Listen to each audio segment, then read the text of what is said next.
When the sun sets, the undead awaken. To slake their hunger, they feed upon the herd of unaware mortals.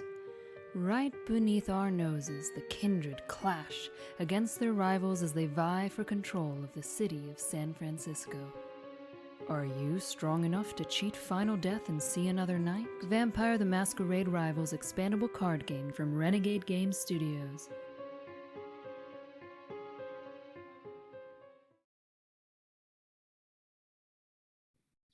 Good evening, everybody, and welcome to Vampire Wednesday, the post-Gen Con recap edition.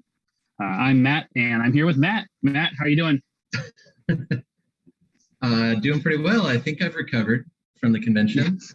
Just gonna say, how's the recovery, the jet lag, the catching up on sleep, all that sort of thing going? I figure I'll know if I caught COVID on Friday or Saturday. I just got. But it was pretty. Everyone had their masks on, so it was pretty good. Pretty good. I will say that I don't think I've ever seen that consistent of like proper mask wearing, other than on an airplane, since COVID started. Yeah. So that was great.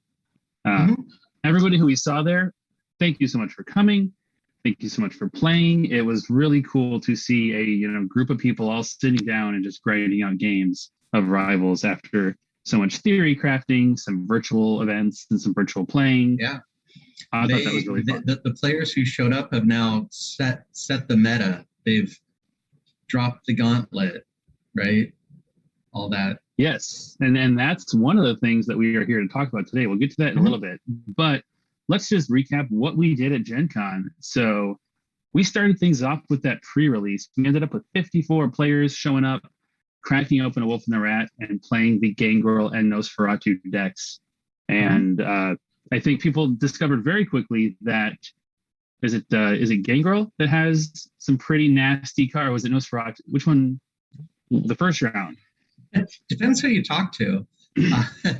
Nosferatu turned out to be the easier deck to play cold because you're basically just trying to go after vagrants, as people will soon find out. So I probably just spoiled a little bit there, but we're not going to spoil anything else. We'll talk about the Wolf and the Rat in a week or two, right?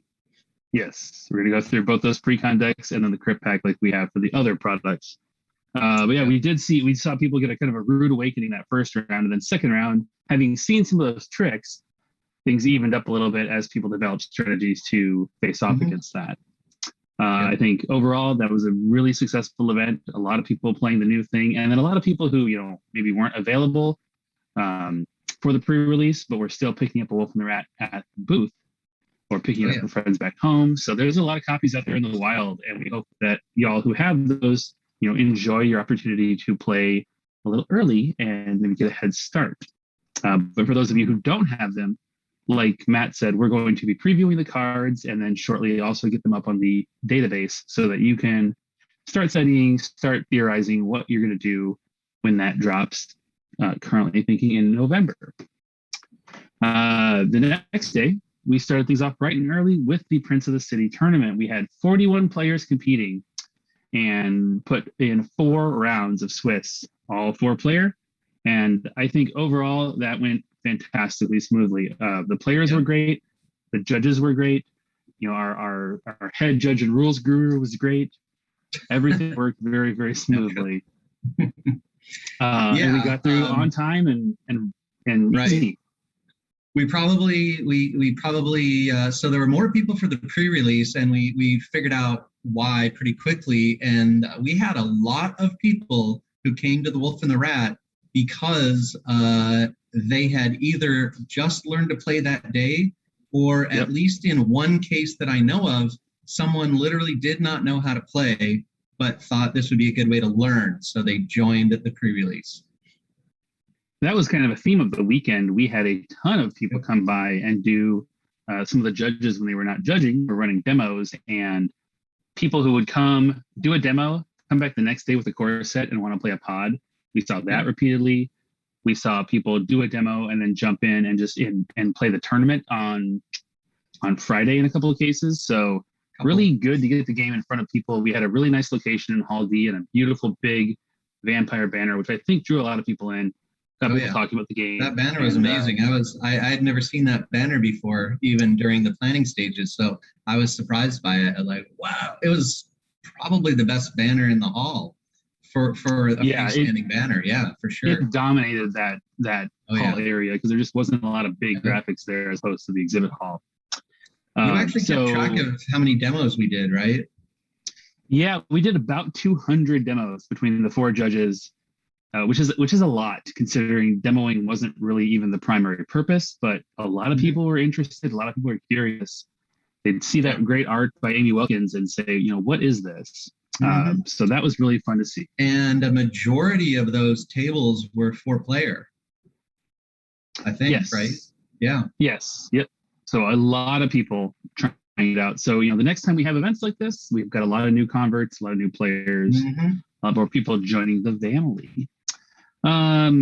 Friday is our big main event, and at the end of the day, Friday, we cut to top 16. And top 16 is what I went through and crunched numbers on about the meta. That's what people are here to take. That's what people want to hear about is, for people who weren't there, they want to know what is coming out. What is the Gen Con crowd, the hardcores, what do they think are the best cards, right? So let's talk a little bit about what you saw as you're walking around judging. Did you see did anything surprise you about what was played frequently, or some of the strategies that were followed? I know for me, granted, I had not really played multiplayer before Gen Con. I was surprised at how many games were ending on elimination as opposed to agenda. So I think I just underestimated how often that was going to happen. But it was a variety of ways to eliminate people, and it wasn't all the time either. Yeah, some of that, the elimination player, either coterie elimination or prestige drain, was the overwhelming number of victories. And I think that some of that was that many of the players had not actually played a 4-player game and did not exactly know what to expect. If there's more than one person coming after you, it can get pretty hairy, because whoever has your rival token is going to come after you, but the person that you're going after might occasionally strike at you to slow you down against them. And I think some people may not have been prepared for that because they hadn't seen it in your typical 1v1s. Yeah, we would also see situations where someone would kind of jump out to a lead a little bit right at the start and then get beat down by the 2 non-rival players because they didn't want them to get the win right away. Yep. And as I played those couple of multiplayer games I played at Gen Con, I'm just like, oh man, this really does feel very different and interesting in just a very different way from the 2-player stuff that I mostly played here at home. Yeah. So I think, I agree that was a little shakeup for people. Yeah. There were a few times where people may have thought they were in a safe position, but then ended up not, either by, they only recruited one small vampire on their first turn and then didn't bother to do it on the second turn and then just got whacked hard. And also because we were only using 6 clans, there were definitely a couple people who had to draw for a new vampire because maybe what was in their hand was already in play and they couldn't make an attack to knock him out instantly. So that will hopefully go away as more and more clans show up. And certainly, we'll be keeping our eye on the uniqueness rule to make sure that it is not deciding games. Basically, we want it to be something to consider, but it's something to consider because net decking the top deck is something that is not the greatest experience to see at a tournament. So the uniqueness rule is really there for a flavor thing and to make the world feel real. Vampire is supposed to be a game about what if these mythical creatures actually lived. So we want to try to simulate some reality here, as well we can. And I think the fact that they're really going into Gen Con, there was no meta, probably exacerbated the uniqueness stuff. So now if you're playing and you know that this deck X is very popular and uses these vampires, you can counter build something that's not going to use that pool of vampires that is still effective, and is maybe going to do an advantage when you're at a table with two of that deck and they're fighting over their vampires. Yep. So I think that something like that is going to be very interesting as we see, a meta continue to develop around the game.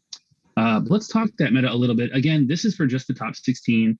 I'm going to share all the deck lists in the Discord so people who want to dig in fully can mess around and see exactly how often every vampire was picked. But for the top 16, we had a breakdown of Brujah representing 30% of vampires in the top 16. Now, Kavian with 20, Tremere with 17. So that's one of the new clans from Blood and Alchemy. Toreador with 16, Venture with 11, and Thin Blood, only one player in the top 16 played, making 6%. Right, but that's you asked about what was surprising that I saw out there. I was actually happy to see that several decks, top 16 or otherwise, splashed some Thin Bloods, which are very good for just cheap blockers who can keep you alive, And it's really hard to get a coterie elimination against a player who can keep four vampires in play constantly because they come back so fast. Yeah. So you block with the one blood, they take the attack, go into torpor, and then pop right back up. Yep.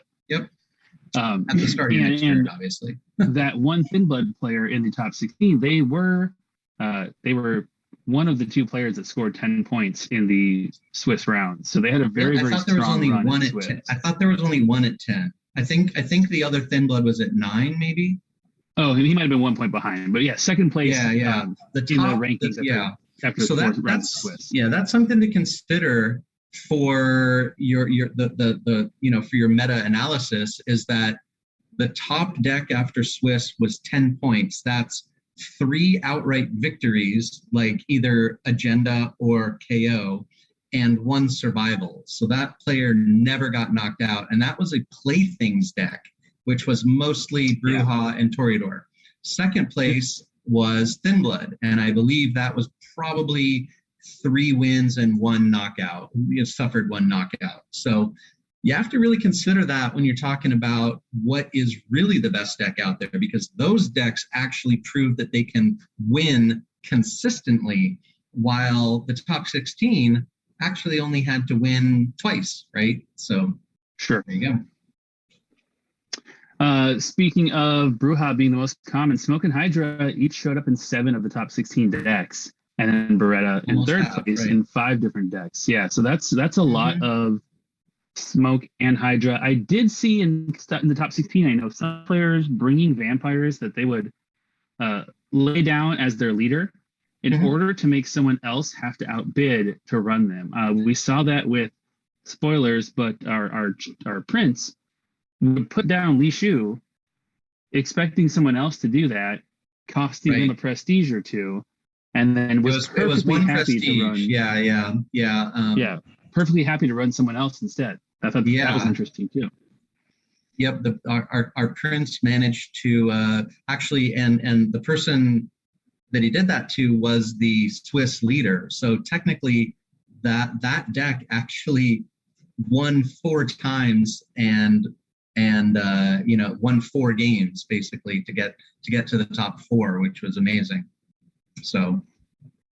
Yeah, it was just an interesting strategy and kind of an emergent thing, given the uniqueness rule. And when you don't expect to play all 7 vampires, and I played Thin Bloods on the weekend, so I was playing every vampire, but when you know you're not going to because it's just too expensive, that's an interesting strategy to force people to make some tough decisions. And then we had 10 of the 16 had at least 1 Brujah. So most people had a Brujah character in there. 10 of the over half had at least 1 Brujah. But there's another interesting stat along those lines. There were only 10 vampires out of the 50 odd, something like that, that didn't show up in the top 16. So that's pretty interesting too. I thought that was really cool. And the really the standout one that did not show up was Govna, the Malkavian Govna, leader yep. that we've seen in the pre-con. Yeah. He did not show up. Otherwise, it was mostly a lot of the. It seemed to be more of the Crypt Pack vampires, although there were some of the standard ones in there too. Johnny and Shades for Bruja didn't show up. It was basically two of each for each clan. Okay. Street Preacher, Ty Smith, Bongshaw Park, Nancy Witt, and June Bryant. So I actually thought that's really good diversity for a top 16 when you only have whatever 16 times 7 is vampires. Yeah. Govna didn't show up, but Doc did, and I was pretty happy to see that.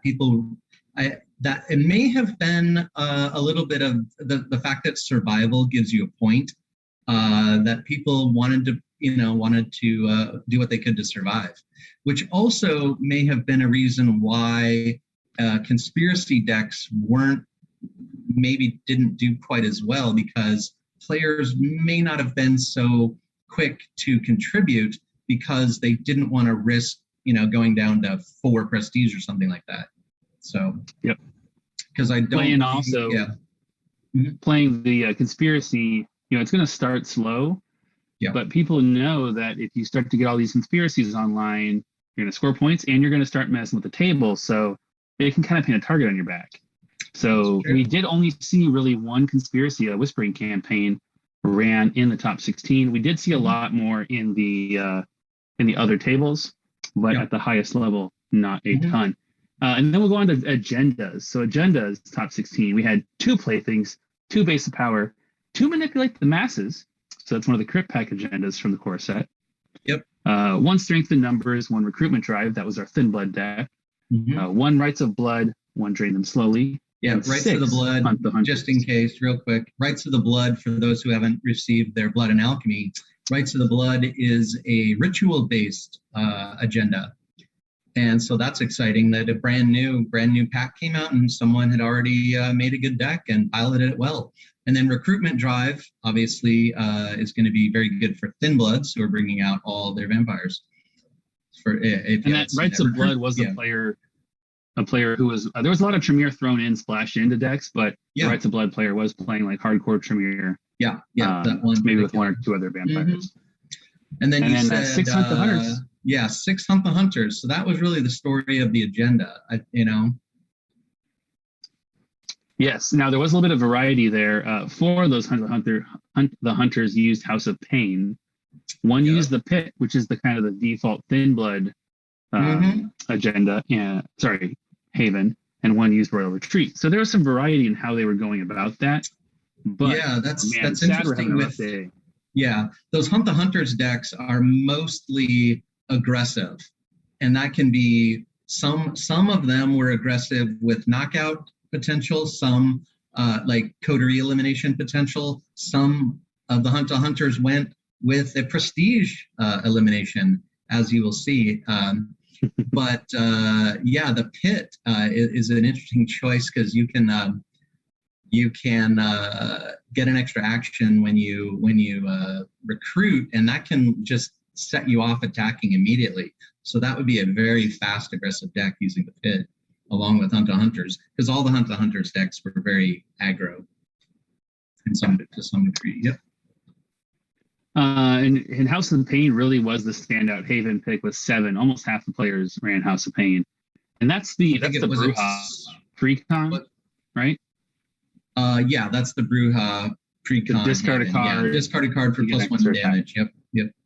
And we were trying to do that 4 damage. That corresponds to probably why we saw Beretta as well, because people like to load up damage onto ranged attacks because they're so accurate, shall we say, hard to block, Yep.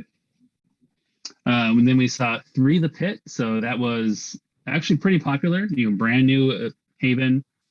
I really like it. I had a blast playing Thin Bloods. I played like half a dozen games over the weekend, jumping in on pods and just playing sort of randomly. But the Pit, super fun.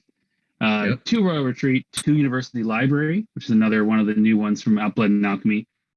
Artist Lofts, and then 1 Chantry, which is the Tremere pre-constructed Haven. Yeah. the pit gives you an action when you went the first time you recruit a character. The chantry gives you a free unhosted action if your leader plays a ritual, for those who haven't seen it yet. All right, 1 second. YouTube just decided to turn on. Didn't need that. All good. Well, let's talk about some of the popular cards. How about? Yes. So again, this is just for the top 16. But our number one most seen card was a biting comment in 10 of the decks. Yep. And of course, the reason for that is it is versatile, but it also doesn't have any clan or discipline requirement. So it was in the core set. Can you explain what exactly it does for people? Sure. Yeah. Biting comment. It's a social attack. It requires a character of at least 4 BP to play, and it does inherent 0 damage. But once you've flipped it over, meaning after you've seen their reaction or blocking, if any, you then get to decide if you would like to do +2 damage or steal 1 prestige from them. So I suspect people put that in there offensively and defensively. If they're getting hit by a prestige drain, then they're going to want to, steal prestige as much as they can to stay alive. If they're trying to drain someone, obviously you could use that offensively. And then of course the +2 damage is good if you're using it against a mortal or trying to knock out a threat. So I think that one, it's easy to see why that one was the top, because it's versatile, easy to play by almost any vampire. So. And then Insanity Defense was just behind with 9 copies included. So that's a Malkavian card. Mm-hmm. Now that's 9 players. Is that correct? 9 players in the top 16? Yes. Yeah, 9 players. Okay, right. Yeah, so that means a lot of coteries had a few Malkavians in there. And that tracks to why we had 20% Malkavians in that top 16. That's true. They do bring some really nice cards, even if you're not using them with their, like a deck like the traditional Precon. They have some very strong cards and some very useful tools. Right behind Insanity Defense, Heightened Senses and Steal the Spotlight. 8 occurrences, Heightened, Steal the Spotlight, and Terrorize each up at 8, so half of the decks. Can you run through what those different cards do, Matt? Yeah, Heightened Senses is it's a reaction special out of Blood and Alchemy that allows your leader to basically aid another character who is being attacked out in the streets with some shields equal to your leader's aspects. So we saw that card, Heightened Senses, in a lot of decks where Aurora, the Tremere, was your leader, because she has 2 aspects, one of the few, probably the only character who has it. But we also saw Heightened Senses in a few decks where Li Zhu was the leader because she has it. Does she have it? I forget.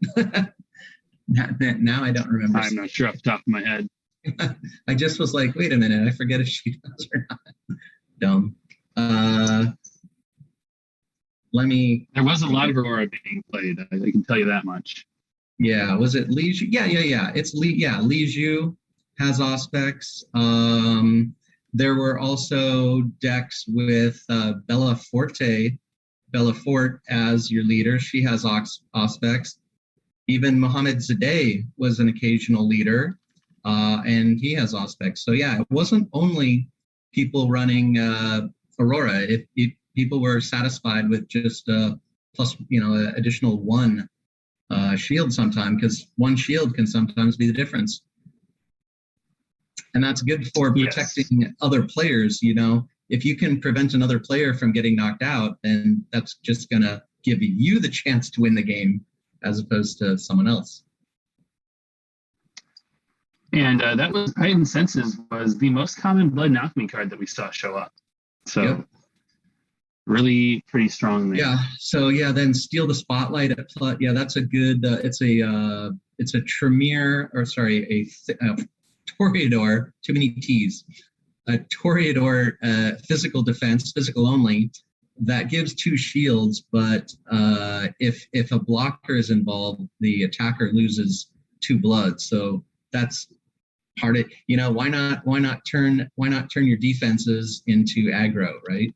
So there it is. And that's also kind of cool because it loses 2 blood. It's not damaged, so it can't be blocked. It can't even be absorbed by a vagrant. It just boom, right. 2 blood goes away. Vagrants can't help you against blood loss, right?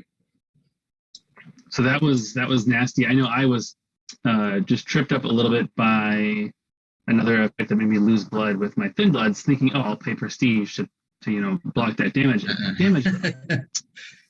Actually, I was one of the other cards that I was happy to see people play was Seduction.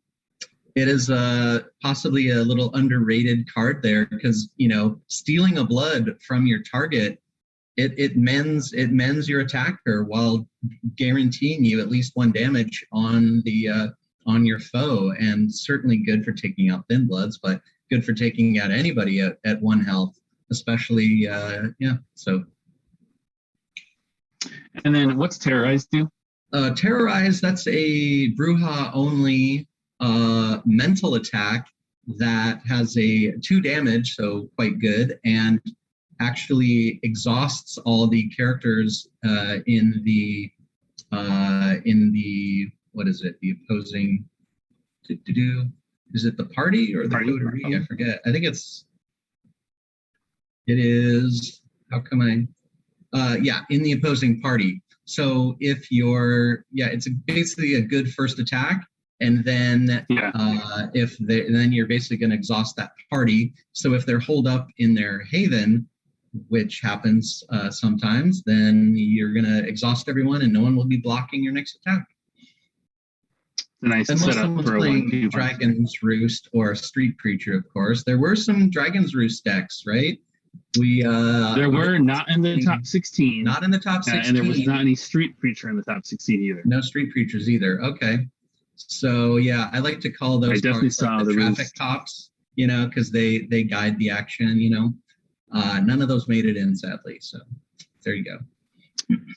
And then our other 2 that we'll call out, Intimidation and Sucker Punch, both appeared in 7 decks. Intimidation, another Blood and Alchemy card. So that's a social attack. It's +2 to City Deck Mortals, so another really good pick for the Hunt the Hunters. Yep. And then if the attacker's blood potency is higher than targets, exhaust the target, put a fear token on them. I don't know how often it was getting used on other vampires, but really good piece for taking out the SAD, as so many people wanted to do. I personally didn't see a lot of fear tokens out there, but I know there were. I saw a few, but I couldn't sit and watch a game knowing, waiting for someone to do an intimidation. I gotta make the rounds to answer questions. Gotta keep moving and answer those questions. But it's fun. And then it's Sucker Punch. It's fun to see that people, found the new cards and incorporated them. So that's good. Yes, that was great. And that was what we were hoping to see with the inclusion of Blood and Alchemy, even though the timing was a little bit weird in the end. I was actually surprised to only see 7 decks with Sucker Punch. There are, I think we said 10 decks in the top 16 with Bruja. And Sucker Punch is a real good card if you've got Bruja. It is. And it actually, it did appear in a lot of decks in the tournament in general, which will, we can show from the deck lists. It's definitely, it is surprising that I think the reason that there were fewer Sucker Punch than Bruja is some people probably used Flick, the influence generating Bruja in their deck, and they weren't really an attack deck, so they didn't bother with the attack card. So, sure. Mm-hmm. And then the only other thing I like to call out from another card that showed up a lot from Blood and Alchemy was Backup, which as soon as I saw Backup, I thought, now that is a card that's going to slot in a lot of places and just be very, very helpful. backup. It's coming up right here, so I can tell you what it does. It is a social and physical reaction. It's +1 defense for each card attached to this character. So that works for Toreador. That works for Venture with their titles. Works for the Bloods with their alchemy. There's everybody likes that. Yeah, it also works a little bit with Tremere because you can get things like Premonition onto your character pretty quickly. As an unhosted action, you might even be able to get two attachments in one turn on a character because it's unhosted, and you gain an action. In fact, we also saw it with the Thin Blood alchemy cards, the literal cards, not the discipline, because those can also get attached pretty quickly, especially with people who are running Frog, the one of the two 3-cost. There's only 2 3-cost Thin Bloods. Frog is one of them, and when you play, when a character attaches an alchemy card, they ready. So however many alchemies in your hand, you can just get them out there. Slap them all down. And you're gonna gain an action if you put it on a Thin Blood. So you can get that backup can get going pretty quick. Where a lot of people might be worried. Is backup really good enough if I'm only gonna be grabbing 1 retainer per turn? It's like, well, there are ways to get more than 1 attachment per turn. So yeah, backup's probably going to be pretty good. Frog did give me, I think, a 6-action opening turn. Playing Frog, multiple alchemies, right, and just boom, it was nasty. Nothing like seeing your opponent's face. We definitely saw some Frog with Force Social out there. So be aware. That is a thing. Force Social Frog. And if people have not played against Thin Bloods, look up the card Far Reach and know what it does and what is necessary to make it work, because that surprised a couple people pretty nastily. Yeah, that's a card that surprised some people, and then they quickly thought about using it in the Saturday 1v1. So kind of fun. Yes. So all of that talking about the meta, let's talk about our winner. So first off, congratulations to Josh Johnson, our Prince of Indianapolis, running Hunt the Hunters with a mix of Toreador, Tremere, and a little bit of Malkavian, I think it was. Quite a variety of vampires in there. You had 3 different clans. And we've alluded to Josh's strategy a little bit in our other discussion, but as I understand it, this was while being Hunt the Hunters, this a lot of times went for the prestige elimination. Yep. He was definitely running prestige elimination, and spoiler alert, he won via prestige elimination. So we will show off that deck probably next week, and our plan is to get a little interview with Josh so that he can talk about the deck and his thoughts behind it. Some of the things that he thought were key, some of the ways it might go against your assumptions or your thought. Because when I see Toreador and I'm like, okay, that's not what I was thinking. Hunt the Hunters, I expected it at first glance for it to just be all about killing SAD and getting the points there. But Josh did do the thing where we discussed where he would pick Lishu, perfectly happy to run her. But if somebody else tried to, they had to then spend a prestige. And even better, if that's his rival, that puts him 1 prestige closer to a prestige elimination and win there. And we'll save the story of the final game for next week. But there may have been some of that going on too. Absolutely. Yeah. Overall, let's also mention round of applause to all the players, because there were no warnings given. There were no infractions, requiring any game loss, disqualification, no point losses, nothing. We really the community was really fantastic. Really positive attitudes. It's a good group of players. Great sportsmanship. If you've been on the fence about joining a competitive game, this looks like it's the early adopters of this game are a good crew who are helpful and respectful. So a good place to come and learn an expandable card game and have a hell of a lot of fun. And you're not going to be, no one's trying to cheat you. So there you go. Yeah, I was really happy to see that we had just a positive experience the whole weekend, I think, for the vast majority of players, and no, incidents or any kind of dark marks on it. We had some really cool prizes. As you can see, I'm rocking one of the Prince of the City playmats here in the Indianapolis skyline. Yeah. Very nice. Likes to go out of focus because it doesn't see me. And of course, we talked a bit on the stream, but maybe for the first time seeing them, here is the chantry in the plastic spot gloss. Oh, yeah. As well as like you can barely see it with library with your fuzzy background, but oh well. I think players really enjoyed a chance because you can earn those.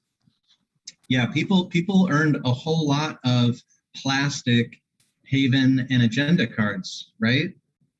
Yep.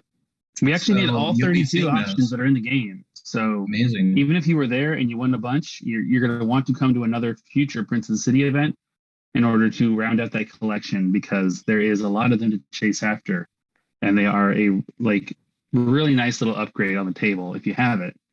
We have the tokens there for top 16.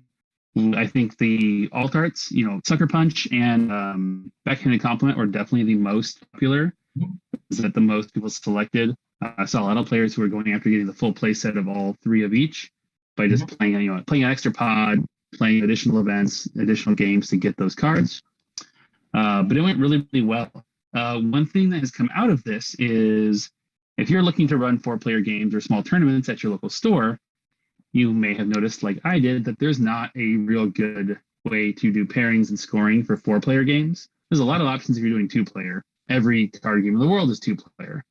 Right. But shortly, we'll be able to share the tournament software that we used at Gen Con for you to use at your own events. It's super lightweight. It will run on literally anything. Doesn't require internet connection. Doesn't require installation.